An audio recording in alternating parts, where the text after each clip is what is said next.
ఒక ఇంట్లో దొంగోడు వచ్చాడంట. ఒక ఇంట్లో దొంగోడు వచ్చాడు. వాడేదో చోరీ చేస్తున్నాడు. ఈలోపు భార్య భర్త మేల్కొన్నారు.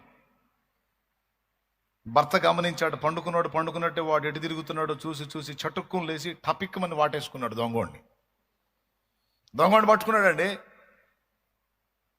భర్త బలవంతుడు, దొంగోడేం పక్కకున్నాడు. అలా పట్టేసుకున్నాడు. ఇక వాడు కదా కిక్ అంటున్నాడు. వాడు మహా పట్టుబట్టాడు. అసలే దొంగోడు కదా, వదిలితే నన్ను చంపుతాడు అని పట్టుకున్నాడు గట్టిగా. ఎవరు? ఇంటి యజమాని. ఇక వాడు డిసైడ్ అయిపోయాను రా వీళ్ళ చేతిలో చిక్కని, ఇక ఈరోజు నాకు పచ్చడి అయిపోయింది అనుకున్నాడు.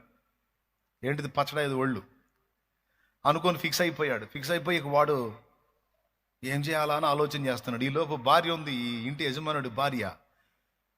ఆమె అన్నది అప్పటిదాకా మౌనంగా ఉండి, ఏమండో ఈ జాగ్రత్త, వాడు అసలే దొంగోడు, కొరికినా కొరుకుతాడంది.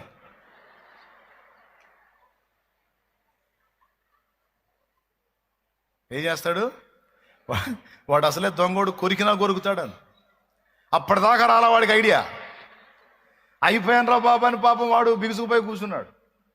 ఎప్పుడైతే కొరుకుతాడు అందో, కొరకనే కొరికాడు వాడు.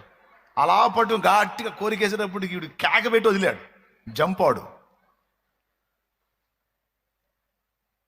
ఇప్పుడు మీకు ఎందుకు చెప్పాను తెలుసా? నవ్వుకోమని కాదు, సేమ్ ఇదే పని చేస్తాం మనం. వాడేసే అగ్నిబాణాల దెబ్బకి అట్లా జరిగిద్దేమో, ఎట్లా జరిగిద్దేమో, అదయిద్దేమో, ఇదయిద్దేమో, ఏమో ఏమో ఏమో ఈ ఏమోలు అనుకోవటానికి నీకు తోడై ఉన్నోడేమో అసమర్థుడా, శక్తిహీనుడా? పాటేమో ఎగిరెగిరి పాడతావు. పాటేమో ఎగిరి సర్వాధికారివి సైన్యములకు అబా. మరి అంతసేటు పాడేటప్పుడు ఆయన శక్తిని నువ్వు ఎందుకు సంకోచిస్తావు, సంశయిస్తావు, ఎందుకు అనుమానిస్తావు? అదే జరుగుతుంది.